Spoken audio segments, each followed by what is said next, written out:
Jadi PR Aura nih tim yang ada di bawah. Nah, tapi kita nggak tahu di Kalahari bakal seperti apa karena kita sudah masuk dan arah pesawat juga masih cukup baik membelah map Kalahari. Masih bisa kemana-mana, area Shrines hanya FAI Sport saja. Gue ngeliat di match day ke berapa ya gitu, gue lupa, di match day minggu kemarin. FA ini turun 3 orang di area Shrine, 1 orangnya ke area Mamut. Tapi kali ini mereka sudah berani turun berempat di area Shrine dan 3 FA 3. itu 3, 1 orang di mana? 1 orang tadi di sebelah kiri foundation gitu. Sebelah kiri foundation. Iya. Tapi Masih di area bisa, Shrine at least kosong lah ya. Iya, kosong. Gak ada tim yang ngefight di area Shrine. Tapi di sini ternyata 1 orang dari First Riders harus terculik oleh tim Bigetron Rasengan di awal-awal. Ya, mungkin terculik ya, entah strategi apa, karena kita melihat kayak si tim FA tadi turun 1 orang berbeda. Nih juga nih si Plukis nih berbeda turun daripada 3 temannya yang lain juga. Dan aku rasa mungkin akan ada kebangkitan 3-1 lagi nih. Mungkin itu memang pilihan ya. Iya, itu pilihan strategi setiap. Iya, bisa dipakai, bisa enggak, tergantung kalian mau main seperti apa. Mau cari kill di awal ya pakai 3-1. Mungkin nggak kalau misalkan ketika poin di round pertama kita masih kurang, di round kedua kita merubah strategi dengan strategi tersebut. Bisa jadi, apalagi yang dipakai ini adalah map Kalahari, di mana mapnya agak sedikit kecil nih. Agak sedikit kecil yang ngebuat tim-tim mungkin saja bisa ketemu di awal-awal. Iya, berani untuk melakukan split 1-3 pun kayaknya dibilang jauh juga mungkin bakal cepat juga mereka bertemu dengan rotasi yang di map yang kecil ya. Oke. Dan juga kan merhatiin nggak? Ini sudah ada grapple hook lagi loh. Iya loh. Bisa terbang lagi kawan Bisa kita. terbang lagi. Bisa terbang lagi. Kemarin semalam itu aku ngeliat, ini ada grapple hook lagi nih. Zona Iya. juga sudah semakin lama. Ini tentunya bakalan seru. Kalau kita ngelihat selama ini nggak bisa lagi orang naik ke tempat tinggi gitu kan. Kalau sekarang sudah bisa lagi terbang-terbangan.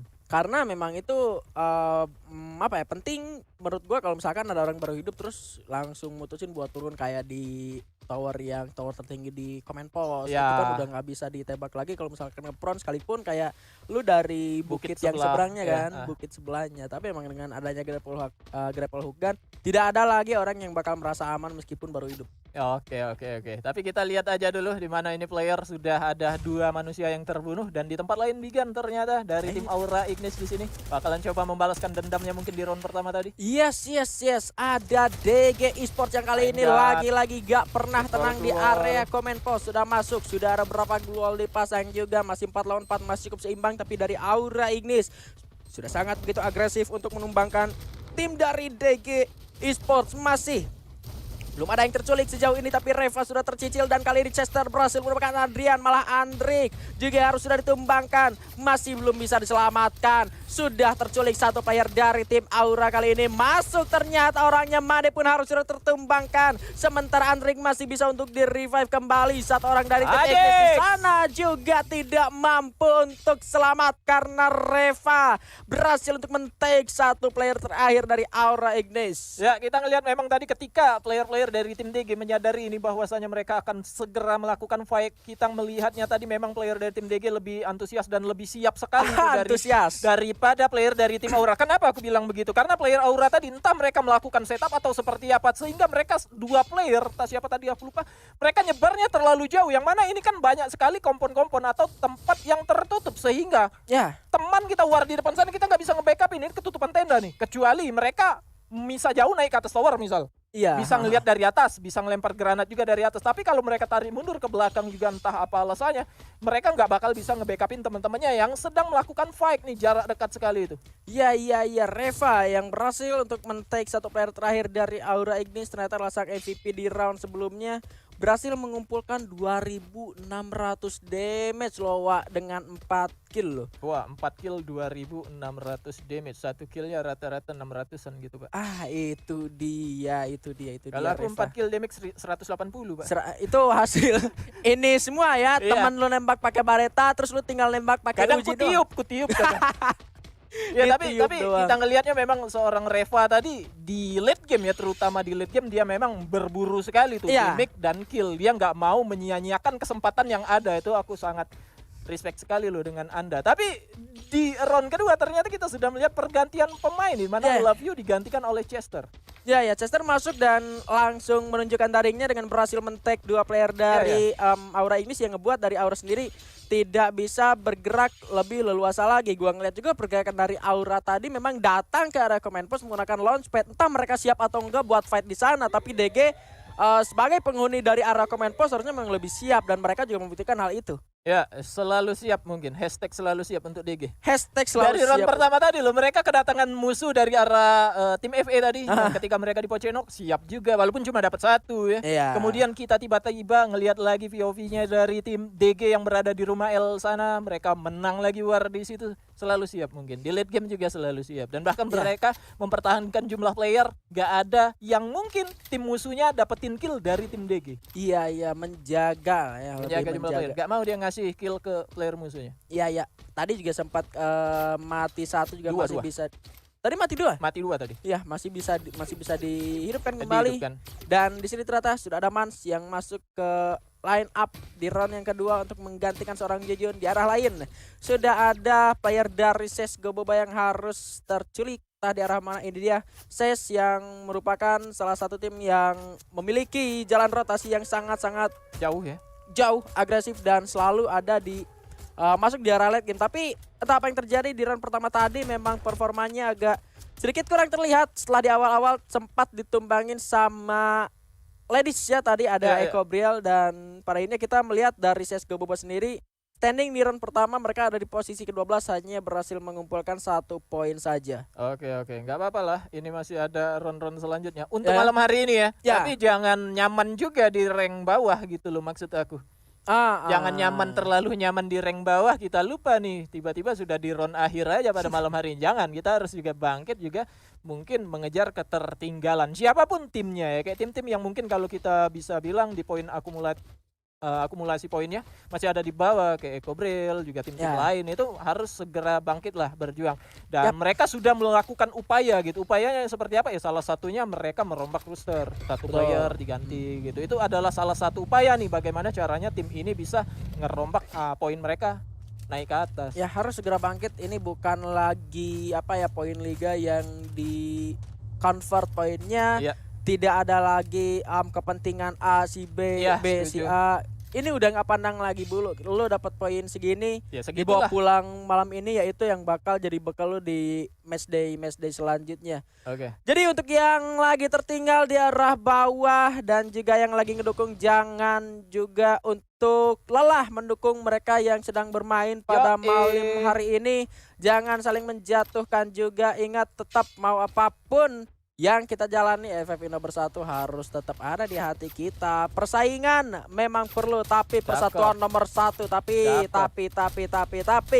Bigetron Rasengan ketika masuk menuju ke sebuah compound, di sana sudah menerima tembakan dari EVOS Immortal, yang mana dari EVOS Immortal sendiri di sini memutuskan untuk mundur. Tapi di arah lain sudah ada Eko Briel yang sudah mulai menerima tembakan dari FE Esports. Turun Rap di sana. Waduh! Tidak siap ternyata untuk melepaskan tembakan ke arah Raf, masih terdiam, melohok. Gak nyangka-nyangka Rafnya turun dari langit seperti malaikat. Rahelsnya bakal bergerak mundur ke arah belakang, tapi ditembak oleh Raf. Begitu semangat sekali Raf menembak satu wanita di arah depan sana. Semakin ku kejar, semakin kau jauh. Raf begitu antusias mengejar satu orang wanita di arah sana, tapi Rahelnya nggak mau sama Raf. Kejar terus, tidak ada lelah sama sekali untuk mengejar satu orang wanita di arah sana yang mencoba untuk menyelamatkan diri, tapi akhirnya Eko Briel berhasil ditikung oleh player yang lain. Raf, usahamu tidak sia-sia meskipun Rahel diambil oleh kawanmu. Ya, sayang sekali kita melihat perjuangan seorang Rahel tadi mencoba menjauh dari kematian. Ternyata malaikat maut tidak bakalan menghindar juga, tetap dapat juga kita gitu. Maksudnya usaha dari Raf memang mungkin belum berhasil untuk dapetin seorang manusia tadi, tapi ya si manusia itu tetap mati juga meskipun bukan si Raf yang dapetin gitu. Tapi respect lah, Rahel berusaha gitu ya. Berusaha dia memang untuk ya jangan lagi nih tereliminasi, dia sudah sisa sendiri gitu. Ya dengan resource yang mungkin minim, tadi kita juga ngelihat mungkin Gluol sudah nggak ada lagi yang dia pop up gitu kan. Iya, udah sangat kekuras juga. Tadi juga gue ngelihat Ketidaksiapan dari Cleo mungkin itu yang ngebuat Rahel sendiri gak berani buat maju ngefight karena ngelihat Cleo yang tadi udah masih hidup aja, ternyata malah berhasil di-take juga sama player dari FA ya. Itu yang ngebuat Rahelnya mungkin dia udah gak wise lagi nih gue buat ngefight, apalagi gue sendirian. Musuhnya masih lengkap 4 orang. Aduh, sayang sekali. 2 kali di rank 11 berarti 0 poin secara rank, tapi kill mereka dapat nih Gan. Ya masih. Pokoknya masih ada kesempatan. Gua nggak pernah bosen buat ngomong ke tim-tim yang lagi gak dapat poin, masih ada kesempatan. Masih ada. Semangat terus tentunya. Untuk kalian semua juga dukung terus ya tim-tim yang kalian idolakan, siapapun itu, apapun yang mereka dapatkan pada malam hari ini kita harus respect karena mereka pastinya berusaha untuk mendapat yang terbaik walaupun belum pada malam hari ini, Bigan. Seperti Bigetron Rasengan yang kali ini sedang berusaha untuk menyelamatkan seorang GX meskipun tidak terjangkau, tapi masih ada upaya untuk menyelamatkan satu rekannya yang juga tidak terjangkau.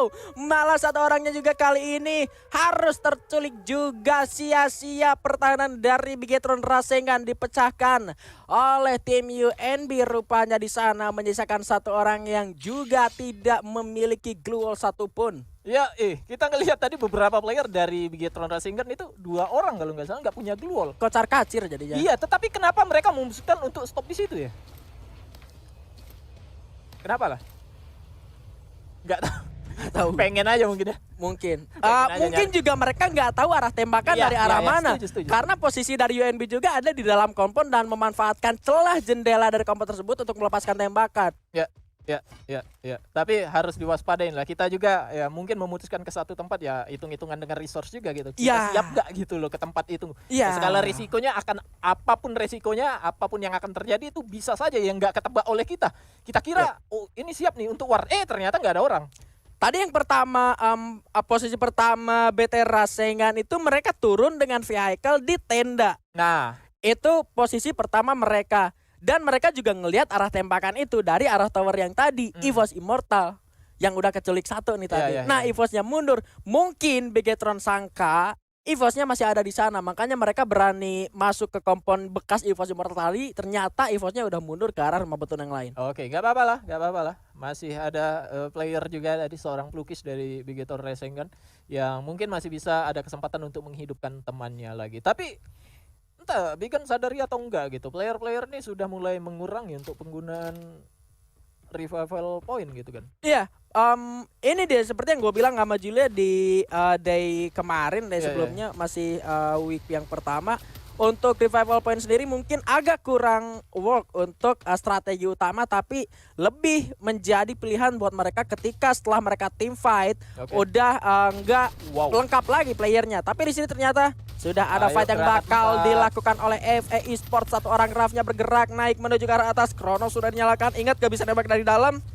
Masih ada glue wall dibuka kembali. Sudah ada gambling dilakukan 2 orang dari tim Dragon Phoenix yang berhasil ditumbangkan. Langsung saja dipulangkan ke arah lobby. Seorang Raf dengan granatnya sudah melemparkan jebret. Alright, masih ada sebuah granat.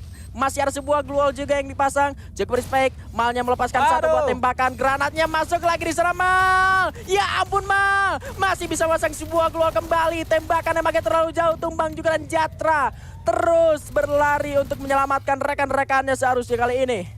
FA Esports kita melihat sangat berubah ya, bukan main ini mereka. Bukan progresnya bukan sedikit-sedikit tapi sangat banyak sekali ini. Bahkan dari jumlah kill mereka sudah dapatkan 7. Beberapa tim juga mereka sudah temui sampai dengan di menit ke-14 ini dan mereka belum ada yang terbunuh mati. Tapi kali ini kita bisa melihat di sini di mana dari tim Bonafide akan berhadapan dengan tim DG Esports Bigan. Masih begitu jauh. DG pun harus segera masuk ke dalam zona selanjutnya karena emang udah sering juga. Yang jadi PR buat FA juga untuk masuk ke dalam zona. Mereka sudah tertahan oleh tim Bonafide. Sementara satu orang dari Bigetron Rasengan sudah tereliminasi. Gue belum lihat pergerakan lagi-lagi dari tim JRC. Kita memang sedikit sekali melihat JRC. Kalau mau lihat JRC di menit ke-17 gitu Bapak. Di menit ke-16 nanti JRC itu bakalan perform dia. Tapi di tempat lain ternyata sudah war di mana Surya berhasil mendapatkan Andre Q tadinya ya. Dan ini dia DG Esports akan masuk dalam circle di mana dia mungkin bakal memanfaatkan momentumnya di mana sebelah kanan ada beberapa tim juga mungkin akan melakukan fight di mana di layar kita bisa melihat itu di minimap ada 2 tim Bonafide juga Reva sudah berhasil dijatuhkan juga Puya di depan sana terkena ledakan granat dari seorang Kelvin juga di mana Chester pun terjatuh oleh seorang Eki dan DG Esports harus tumbang kali ini. FE Esports juga menyusul di rank ke-8 ternyata Bigan. Ada apa? Gua nggak tahu ini kutukan atau apa, tapi selalu DG itu sulit untuk masuk ke dalam zona selanjutnya. Sekalinya dia bisa ngefight kayak tadi, mereka langsung dapetin nama buyahnya gitu diambil. Tapi di arah luar ternyata kali ini First Rider bakal kena tangan. Ada EVOS Immortal juga di sana. Ses di arah lain. Ses Goboba berhasil menumbangkan satu orang dari tim UNB. Beberapa granat sudah melentarkan. Siro juga berhasil menemukan Smiley. Anca menumbangkan seorang man. Sisa Arul sendirian yang tidak bisa bergerak begitu banyak lagi.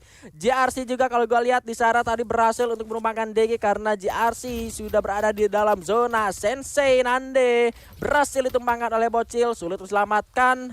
Masih ada seharusnya, tapi memang zona sudah sangat sakit. Ini dia Bonafide juga yang bakal melakukan fight bersama dengan JRC yang sudah menguasai area ground tertinggi. Blacknya bakal masuk juga dengan menggunakan grapple hook gun. Sudah ada player yang dijatuhkan di arah dalam. Rehan berhasil mendapatkan ujung tombak dari JRC. Di arah lain, tim UNB satu persatu membernya tereliminasi di luar zona karena sudah sakit. Tapi Maria berhasil melupakan dua orang dari tim First Rider dari celah yang sangat-sangat sempit. Memanfaatkan satu arah tembakan yang begitu sulit tapi mudah untuk Mario. Dua player tersisa. Dragon Phoenix juga harus tereliminasi. Satu player akhirnya dan zonanya terpental jauh dari area Bonafide, First Rider dan juga JRC. Granat sudah mulai dilemparkan oleh seorang Rehan yang kali ini dia juga harus masuk ke dalam zona selanjutnya, bergerak lebih cepat menggunakan grapple hook kanan menahan pergerakan dari area luar zona. Begitu respect sebuah gulungan dipasang dan masih bisa untuk menyelamatkan dirinya. First Rider Storm tumbang di posisi keempat dan Ses Goboba sudah akan menunggu pergerakan dari dua tim yang tersisa di arah luar zona. Ya, ini harusnya jadi keunggulan bagi tim Ses Goboba di mana mereka sudah memahami betul kiri kanan belakang mereka sudah aman, tetapi tinggal diwaspadai tim-tim yang bakalan datang dari pulau atau dari bagian kapal di bagian depan sana di mana Gustav juga sudah berhasil dijatuhkan tuh. Yes, berhasil untuk dimakan, bahkan sana Calvin juga terknockdown oleh tembakan Grozer dari seorang Siro yang langsung masuk menuju ke arah ubun-ubun. Pergerakan dari JRC juga bakal tersulitkan oleh Bonafide ada di depan mereka. Satu buah gelo dipasang, JRC memilih untuk tereliminasi dan ini tentunya bakal menjadi sebuah kesulitan untuk tim Bonafide. Memasang satu persatu gelo yang terus digerus habis-habisan di Bredet, ditekan terus, Blacknya tumbang, sisa seorang Rehan yang masih ngotot, bergerak lagi ke arah luar zona, berupaya untuk mengeliminasi diri, tapi akhirnya Ses Goboba berhasil mendapatkan buya di round